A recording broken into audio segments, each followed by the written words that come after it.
Hi there, and welcome back to the Energy Sector Heroes podcast. My name is Michelle Fraser, and every week I will speak with incredible people who share their lessons, experiences, and stories from their time spent in the energy sector.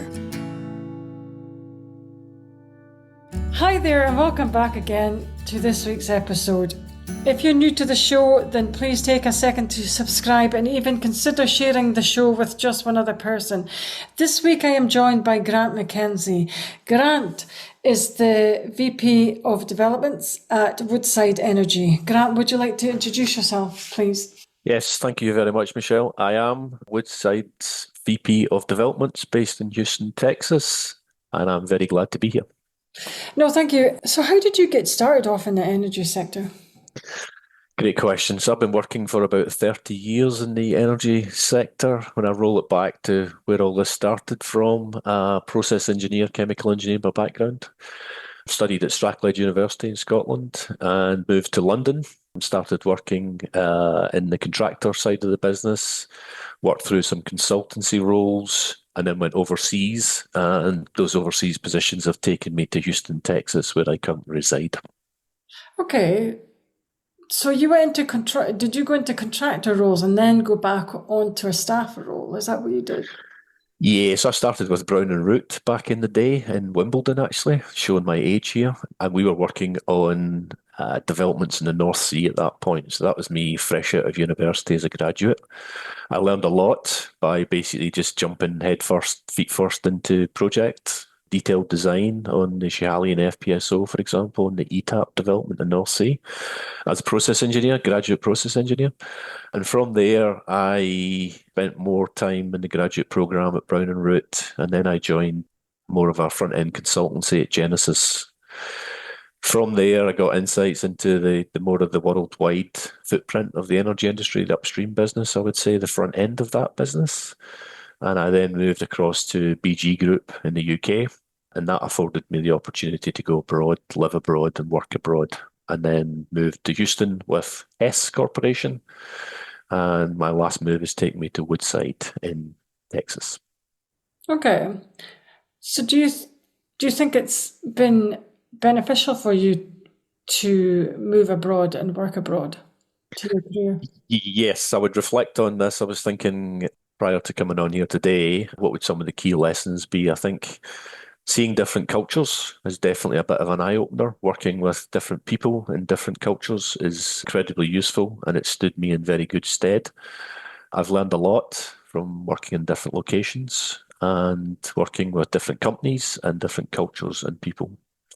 So that's one of the biggest learnings I would have after I've been doing this for 30 odd years is to get out there, get into things, understand where people come from and discussions and how you make decisions at the end of the day. Okay, so how does it reflect your decision making then? So I always like to reflect on if we're going to make a decision, then what are the two sides of the coin that are on the table? If we don't agree, then how do we bridge those gaps? And my experiences from living abroad, I've had some difficult experiences in those instances where we've had to sit down and spend considerable amount of time actually me having to understand the opposite viewpoint and why that is the case, and vice versa. And it's not it's not a quick, not a simple discussion most of the time if there's a big difference in opinion. But just understanding both sides of the dialogue is very, very important, as opposed to I'm right, you're wrong. I can't see any other way of doing this. So I was going to ask you, as a VP, which is a hard job anyway, Mm-hmm. when you're making a decision, you obviously have to take it to senior management above you. What happens? Well, obviously, I know what happens when there might be a disagreement. But how do you actually bridge that gap? What advice can you give to us? It's a good question. I've done that a few times, failed a lot of times, but I think the articulation of your viewpoint is very important, having the ability to stand behind why you think you are right and backing yourself to a point, and you don't obviously want to get into sort of grounds of being accused of being arrogant and not listening, etc. Because if senior leadership come with a different viewpoint, then you need to listen to that and you need to understand that. It's not always going to be smooth. It's not always going to be 100% hit rate, I would say. But doing the pre-work and saying when the decision is in my lap and understanding, okay, so how could somebody else see this differently? And what could those questions look like that may be preemptively considered, such that you're armed with that information. You're not just going in with one viewpoint to the discussion, is useful. But again, it can be bumpy. It depends on the size, the quantity of the discussion and the decision you're making at the end of the day. Okay, so your career progression to vice president, was that easy? How did you, was it planned? Was it, how did you get, how did you get there? Yeah, that's a great question. I'm laughing because I've done some internal stuff recently at Woodside, and that's always a question that comes up. What was your career ladder? What did it look like? How did you get here? And it's some luck. It's some jumping into things, not being fully aware of what it might involve and it might take, and being willing to accept that there are some risks in here, and you can't map it out over 30 odd years and get to a relatively senior position and think, okay, this is going to be simple. It's just one, two, 3. So yeah, what I've tried to do over my career is make myself as rounded an individual as possible. So that's picking up pieces as we go, sort of from functional areas, and not just sticking to technical aspects of developments and making the decisions at the end of the day. How do we make money? How do you make decisions that underpin the ability to make money? Do you understand the risks? Do you understand the opportunities? Do you understand the upside and the downside associated with the decision that's in front of you?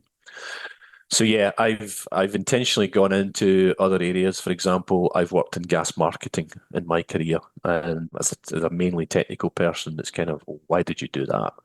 But that gave me the ability into commercial agreements. It gave me the ability to understand enough, not become an expert, but understand enough about how gas contracts are put together and where the upside and downside need to be when you're discussing and agreeing these things in a joint venture. So that, when I translate that back into my current role or previous roles that I've had, it arms me with the insights of the pitfalls, the areas to focus on when you're having discussions. And again, I'm not trying to be an expert in, for example, gas marketing, but it gives me a much better rounded position to start from. Okay, because you hear I hear all the time that a varied career, might not, because you've maybe done and gone to a few different companies and worked in a few different areas. And sometimes some employers say that that's bad. But then if you're wanting to go up to the dizzy heights of vice presidents, such as yourself, then you would need a rounded career of so you understand the broader aspects of what you want to do by the time you're successfully at vice president. Isn't that true? Yeah, that's fair. That's the way I see it. I mean, that's obviously an opinion, but having that broad, having worked again in different cultures, different places around the world, different organizations, either being the operator or being in a non-operated position, that all adds to the kind of recipe in my book that makes you a more rounded individual and gives you a bit of resilience as well. Now, there is another way to do it, which is obviously you stick with one company and you see your career through that and you would progress up through that one company. That's completely valid as well. It just depends what you want to do. It's becoming a more shrinking macro environment, I think, in the energy sector.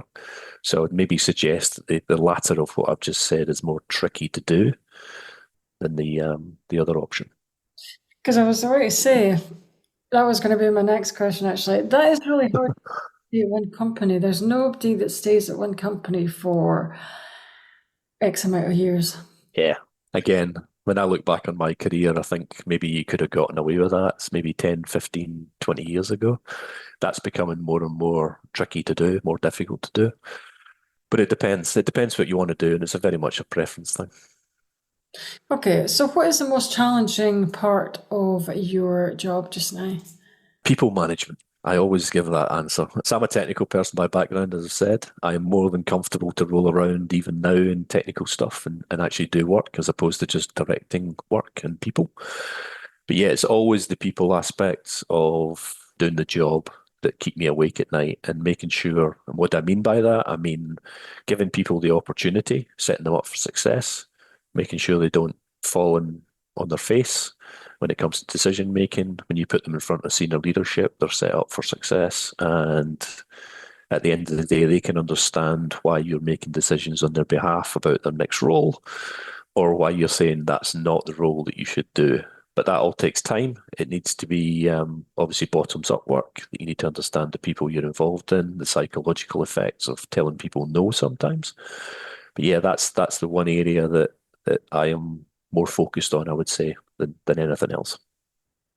Okay, but people management is really hard anyway because you're dealing with a lot of different personality types and even cultures. How do you actually manage that? It goes back to the point about understanding who you're actually talking to. Everybody's different, stating the obvious. I'm no psychologist, but you need to understand what makes people tick at the end of the day.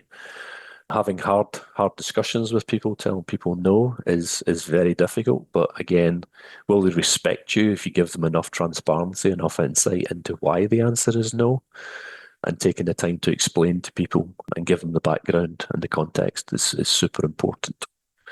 And again, you come into the room as a vice president at a relatively senior level, then a lot of people are looking at me in the room and saying, "Well, what do you think? We want to hear from you." Which again, you got to be careful with, but it's part of the role that you need to step into.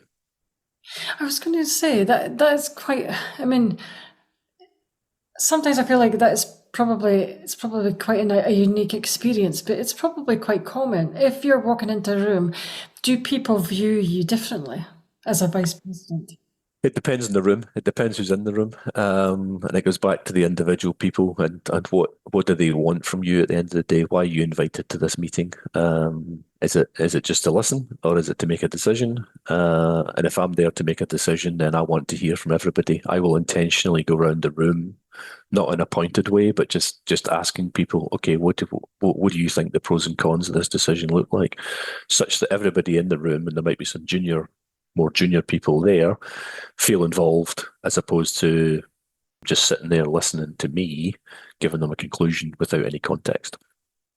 Okay, so it's still important, even as a vice president, to ask the more junior employees their opinion as well. Yes, definitely. I want everybody to be bought in. I want everybody to understand the context. And I want those lesser experienced folks to understand what the decision process looks like in my head at a high level.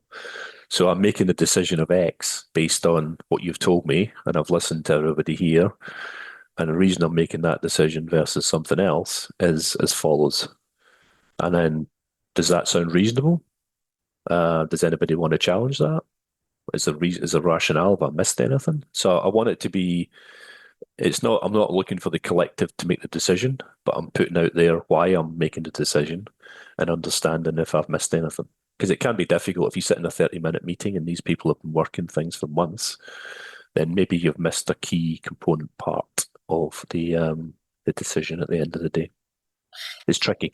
Yeah, it is tricky. Sorry to cut you off. It is tricky, but I mean, I don't know how many maybe junior people, well, young professionals that would be in your meetings, but a lot of them I would think would be quite intimidated to speak up in a meeting. I know that sometimes actually.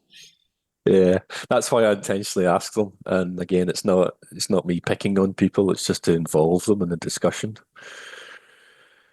So that works. I've been given feedback that that's a positive thing at the end of the day. So we understand why. It's not just about the what and the how, but you understand the why of why we're making the decision. And there's no point in just having the more senior folks in the room if the junior, lesser experienced folks have actually worked on the problem you're trying to solve. And again, you're trying to get the workforce ready for the next wave and the next wave. So again, I don't see this as being any way, shape, or form a negative thing to have them in the room and get them involved in the conversation. Because at the end of the day, a lot of people, to your point, can be intimidated, but I'm just an engineer.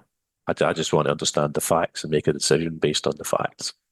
I was going to ask you actually, because I feel like this as well. Do you always feel like just an engineer, even when I you're can't I can't get away from that, Michelle, unfortunately. well? It doesn't matter what I'm working on or how senior others may think. I just sometimes you just feel like you're just an engineer in a suit. Yeah. I go back to some basic stuff in my head again about how can we make money here, etc. Where are the pitfalls? And the role I've got covers some other aspects of engineering that I am not so experienced in, so I need to be a bit careful. Things like reservoir engineering, for example. But again, can I, through my experience and my understanding, do I have the right people and the right teams that will give me the honest feedback? I think I do. So that's always a good start. And can I spot the potential pitfalls from experience, good and bad, of where things have maybe fallen apart in the past? So that mixture gives you a pretty good 80-20, 85-15 kind of view on making a successful decision. But there's a lot of assumptions in there, obviously. Do you think it's important to get honest feedback? Yeah, yeah. I intentionally do what we call two down engagements in the office. So I'll go and speak to people who are two levels down from me and just take them for a coffee and have a chat with them and say, okay, what's going on? What's the good and what's the bad? Some people are willing to open up in those discussions. Some people are very intimidated by them. But all I'm trying to do is take the mystique away from Grant because I'm just an engineer and I want to hear from you all. I don't just want it to be my direct reports. I think that's a really good idea, actually. I've never seen that. In all the companies that I've seen, I've not really seen that happen. It's pretty simple, but it can be incredibly effective. As I said, some people just go into their shell and they're like, "Oh, why does he want to talk to me? Is this for something really bad?" And so I always go in with a look. There's nothing sinister here. I just want to talk to you. I want to understand more. I want to listen. It's not about me. It's about you. This is your chance. And some people love it because they really open up and they're like, "Wow, I can't believe you're actually interested in me," which in a way is a bit sad, maybe. Yeah, no, maybe. I'm not sure. Anyway, I was going to ask you, what keeps you motivated when times get tough? Yeah, the fire's still burning away brightly, I would say. I love making decisions. I love having the ability to challenge things constructively, not just go in and destroy what's been done, but understand again where people's minds are at, why I might be wrong, and am I bringing any bias to the table? And over the last sort of 10, 20 years, been involved in some really big decisions that have been company changing. And I reflect on those and I go, okay, it wasn't me front and center all the time, but I was part of the cogs that were working behind the scenes. And it takes a joint effort to get these things across the line. And it's incredibly satisfying when things come off. There's some luck involved, maybe, when you make decisions that are company defining, then incredibly satisfying. And I still think there's more in there. It's just finding them. Okay, okay. So for us budding managers, what qualities do you look for? What qualities to make a good manager, actually? So I want somebody that's going to challenge me. I don't want somebody that's a yes person. Um, I want to hear people say, I think we should do this. I think we should do A versus B. I want that challenge in the room. You also want a manager that listens to his or direct reports at the end of the day. Do they create a culture that's positive? And again, the two down discussions pretty much unearth that very, very quickly because you're skipping over, say, the manager level and going to the next level, worker level down. So you can get some really strong insights in that. And can I set those managers up for success? What do they want to do next? Where do they want to go? Do they want my role? Do they want another role? How do I help them get there? Is very important at the end of the day because you're trying to create some confidence and some consistency and help people get to the next level. I was going to ask you, because the yes man or the yes person is quite old school. Do you think it still exists? I think it still exists in some places. I would agree with your comment. It's probably more old school, but I don't think you can get away with it these days.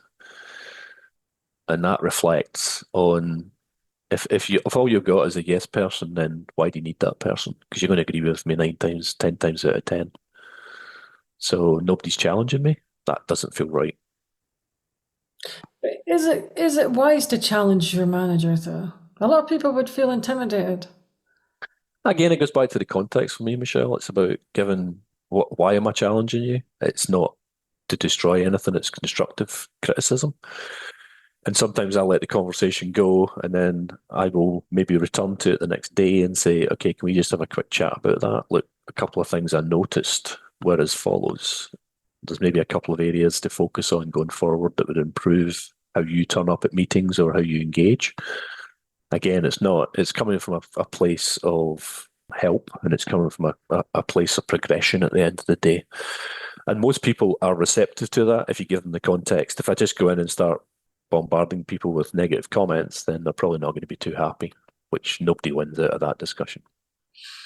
Okay. So how do you define, especially for a younger audience, how do you define constructive criticism over anything else? How would I define constructive criticism? So I've been given, I mean, I put myself back in my shoes earlier in my career. Did I get criticism? Yes, I got some criticism along the way, quite a lot. Some of it was given with context and some of it was not.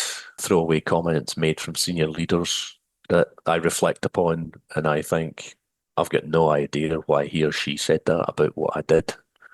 So I'm always keen to avoid that because that sets you back in your career. I think it sets you back in your mind space as well.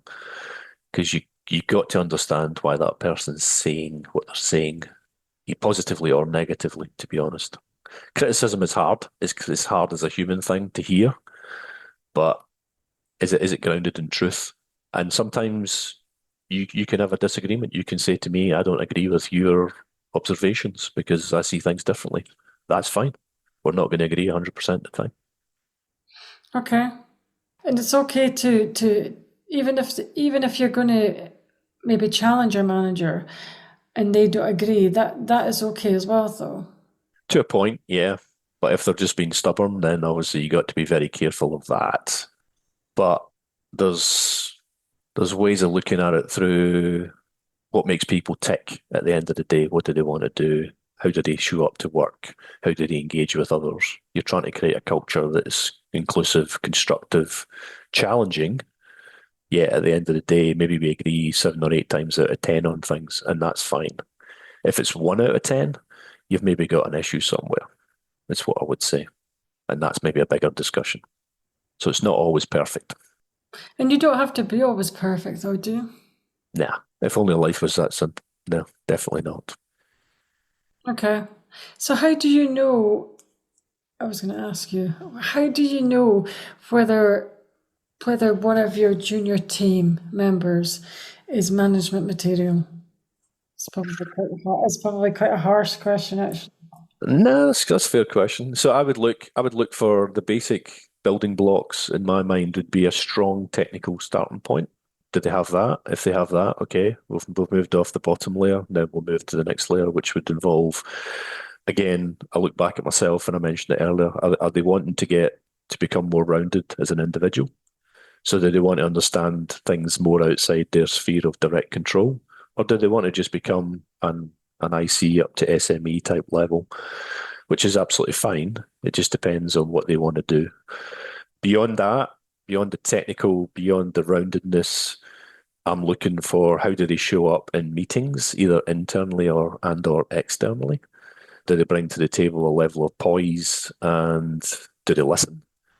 And how do they respond to questions and maybe some criticism, positively or negatively? But a lot of it comes back to are they willing to listen? So having worked with a lot of people over the years, I kind of boil things down and think, okay, a key component to all this, and it's not the only one, is the ability to listen to differences of opinion, as I said at the start of this conversation. But that is so simple. I know. Hmm. Why is it so hard? I know. I know. It's not the only thing, trust me, because you need, as I said, you need those building blocks. You need the strong technical, you need the roundedness, you need the ability to listen, show up in the right way constructively. When you actually pile all that stuff up, it's a bit more than I just need you to listen. So that's a key piece of feedback here in this discussion. But yeah, I'm amazed how many people simply don't listen. When we have meetings, and it's not just at Woodside, at other companies, you say at the end of the meeting to people, okay, can you give me your three takeaways? You'd be amazed how many people give you three different things. We try this, we've done this at Hess, and you'd be amazed. People look at me like, what? Why are you doing this? And I'm like, okay, what did you hear? What are you leaving with? You'd be surprised in what you get back as feedback. Okay. It's really interesting. Which to me points at everybody sits and listens and nods and goes, sounds good, yep, yep. But then you go, okay, so what did you really hear? And what are you walking away with? What are the actions? And usually 60, 70% is aligned, and the rest of it is not, which makes me concerned because then you got to start thinking, people not listening, people not technically competent, or did we say something that I've missed? So it's not always about everybody else. Have I missed something here in the conversation? Very simple trick. I'm going to try that. Mm. I will try that. I will. I will. I was going to ask you, how do you unwind from your role? To play golf, I play golf religiously every weekend. So I try and spend 4 or 5 hours with my phone off and getting away from it. Golf is obviously a social sport, but it helps me professionally as well. The number of discussions we've had on golf courses over the years is a good overlap. So that's my main getaway. I like to do exercise and try and get away from my phone as much as possible at the weekends, but I fully appreciate that's not always possible. Is golfing good for your career? I think it is. I think it would still help. There's still a big overlap on the Venn diagram of business and golf, I think. And it's a sport that actually involves the execution is not much, but there's a lot of time in between, which leaves a lot of time for discussions and conversations. Okay. Golfing it is then.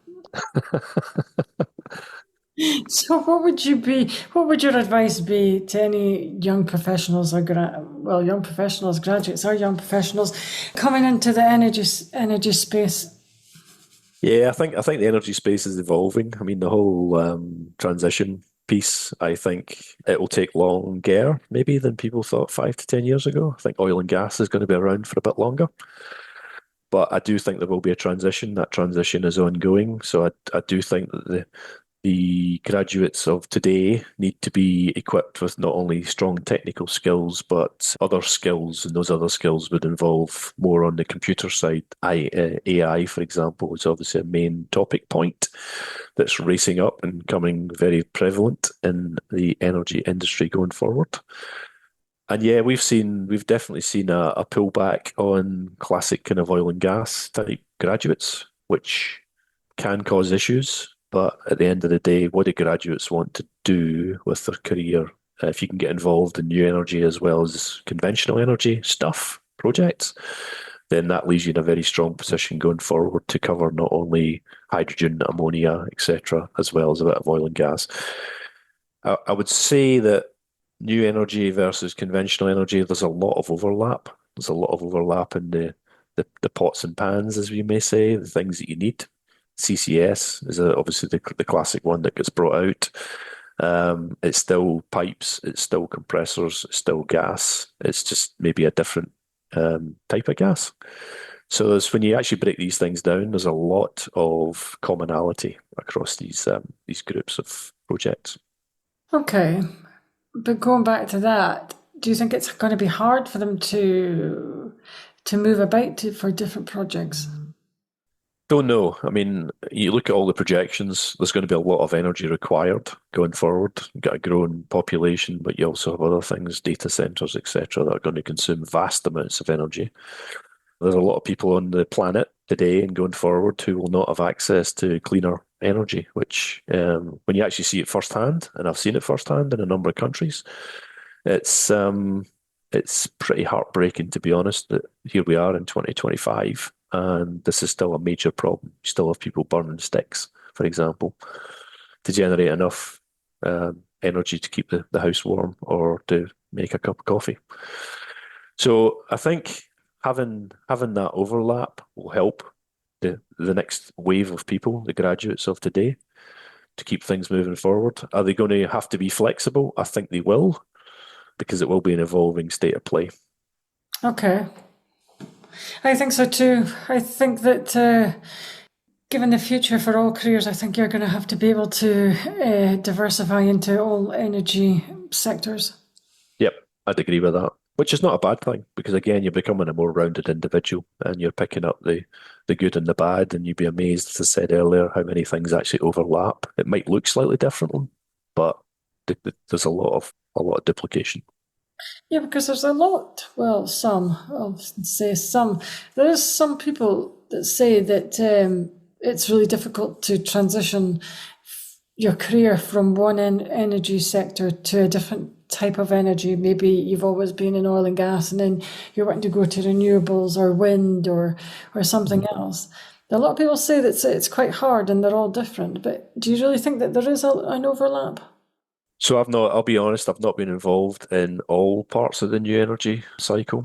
So I can only talk to some of it. But as I mentioned earlier, I think there is a lot of overlap on certain aspects. But yeah, things like wind, where is the wind is still going to be on a structure. Is it going to be offshore? Is it going to be onshore? So maybe it's offshore, maybe it's a shallow water platform. So again, and it's maybe a bit light in terms of overlap, that example, but there are things that are the same as you would be doing for an offshore platform that's producing, say, oil and gas at the end of the day. So yes, it's not the same, but there's a lot of things that overlap. Same but different then. Yeah, exactly. So I was going to ask you, if you were going to hire a young graduate, what skills do you potentially look for? Yeah, so we had some graduates come in, I think it was last summer, into the Texas office, Houston office, and I was quite blown away by some of the work that they had done as interns over the summer period. They had basically taken existing spreadsheets, for example, and said, well, nobody uses spreadsheets anymore, we'll just code this up. So they very quickly put together some coding that solved, we're getting into details here, but it solved a very unstable spreadsheet and made our life much simpler. And it was for monitoring offshore on a platform. So things like that, where you're willing to go, again, you got a strong technical background. Most graduates these days have. Most people are pretty versed in, as I mentioned, things like AI and how you can use computer programming, etc., to help us, which is great. And be willing to challenge. Again, this is how we've done it in the past. Well, you can do it much easier and much faster. Okay, please let me know how we can do this. And most graduates these days that I've seen, especially in the US, come at that from a very constructive standpoint, which is, yep, let me at it, give me the problem, and let me see if I can solve it, which is great. It's exactly what we need. But it's a paradigm shift from where we maybe were 20 years ago. I think so too, actually. I do. So I was going to ask you one maybe final question. If you could turn back time, would you change anything? Oof, that's a great question. I've really enjoyed it. 30 years, been all over the world, worked with loads of different people, different companies, made mistakes, learned a lot of things, had some really difficult calls with people. So I don't think there's anything that jumps off the page where I would it's things I maybe want to avoid with hindsight, but that's 2020 last time I checked, so I don't think so. Okay, I'm going to end things there. That's all the questions I have today. I would like to thank Grant for your time. That brings us to the end of another episode. Thanks for listening and see you next week. That brings us to the end of another episode. Thanks for listening. If you enjoyed the show, I'd like to gently encourage you to leave a 5-star rating wherever you listen to podcasts and share the show with another person. You can also follow me on LinkedIn or via my website, www.michellefraserconsultancy.com. Thanks again for listening and see you next week.